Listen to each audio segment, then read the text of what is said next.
এই যে আমরা রাষ্ট্রের কর্তৃত্ববাদী আচরণ আমরা বিগত সরকারগুলোর কাছে দেখেছি, আমাদের বিচার বিভাগ, আমাদের প্রশাসন, এমন কোনো প্রতিষ্ঠান নাই যেটাকে আমরা জনবান্ধব বলতে পারি।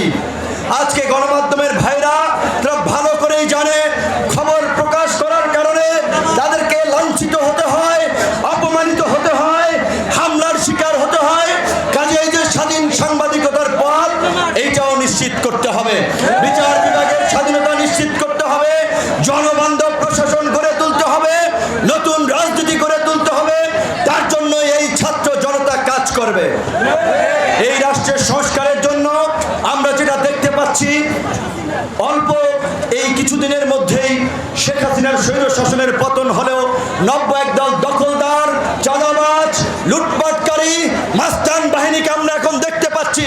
কাজেই জনগণকে এই মাস্তান বাহিনী, লুটেরা, দখলদার, চাঁদাবাজ, এই নব্য গজিওটা মাফিয়াদের বিরুদ্ধে আওয়ামী লীগের মতো ঐক্যবদ্ধ হতে হবে। আওয়ামী লীগকে যেভাবে হটিয়েছি, বাংলার জমিনে আর কোন দখলদার, চাঁদাবাজ, মাফিয়া দলকে প্রতিষ্ঠিত হতে দেওয়া যাবে না। কোন দল যেন সংসদে এককভাবে গিয়ে মাতব্বরি করতে না পারে, তাই আমরা সংখ্যানুপাতিক নির্বাচনের দাবি জানাচ্ছি। এই সংসদকে কার্যকর সংসদ করা, জনগণের প্রতিটি ভোটের মূল্য দেওয়ার জন্য প্রত্যেকটি রাজনৈতিক দল যারা যে অনুপাতে ভোট পাবে সেই অনুপাতে তাদের প্রতিনিধিত্ব সংসদে থাকবে। এক দল এককভাবে ক্ষমতায় গেলে কি হয় সেইটা আমরা গত 50 বছরে দেখেছি। আর কোন দলকে এককভাবে ক্ষমতায় নিয়ে আমরা স্বৈরাচার ফ্যাসিবাদী হতে দেব না। বিএনপি সহ 42টি দল আমরা যুগপৎ আন্দোলন করেছি, কিন্তু দুঃখের বিষয় এই ক্ষমতায় যেতে না যেতেই বিএনপি নেতা কর্মীদের চেহারার বদল আমরা দেখতে পাচ্ছি। আওয়ামী ফ্যাসিবাদের প্রতিধ্বনি তাদের কর্মকাণ্ডে আমরা শুনতে পাচ্ছি। কাজী পরিষ্কার কথা, বিএনপি যদি এটা উপলব্ধি করে, যারা আন্দোলন করেছে বিগত 1.5 দশক রক্ত দিয়েছে, তাদের নিয়ে জাতীয় সরকার করবে, তাদের মূল্যায়ন করবে, তবেই বিএনপির সাথে জোট হবে, বিএনপির সাথে রাজনৈতিক সমঝোতা হবে। অন্যথায় বিএনপির বাইরে বিকল্প জোট হবে, বিকল্প শক্তিকে নিয়ে এককভাবে নির্বাচন করা হবে। অনেক দিন ধরে বলে আসছি, সেই ঐতিহাসিক শেখ সাহেবের কথার মতো চোরায় নাহি শুনে ধর্মের কাহিনী বারবার বলে আসছি।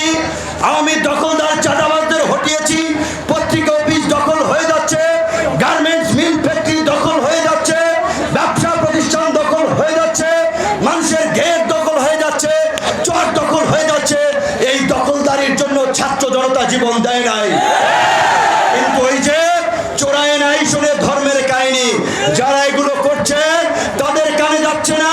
সরকারকে আমরা অনুরোধ করব, অবৈধ অস্ত্র উদ্ধারের জন্য যেমনি ভাবে যৌথ বাহিনী নামানো হয়েছে, অনতিবিলম্বে এই দখলদার, চাঁদাবাজ, মাফিয়াদের দমন করার জন্য এই যৌথ বাহিনীকে দিয়ে সন্ত্রাস বিরোধী কার্যক্রম পরিচালনা করতে হবে। আজকে চিন্তা করতে পারেন, আমরা যে সংগ্রাম করেছি, যে আন্দোলনের নেতৃত্ব দিয়েছি, আমি আমার জেলায় আসবো, সেইখানে আজকে বাধার সৃষ্টি করা হয়।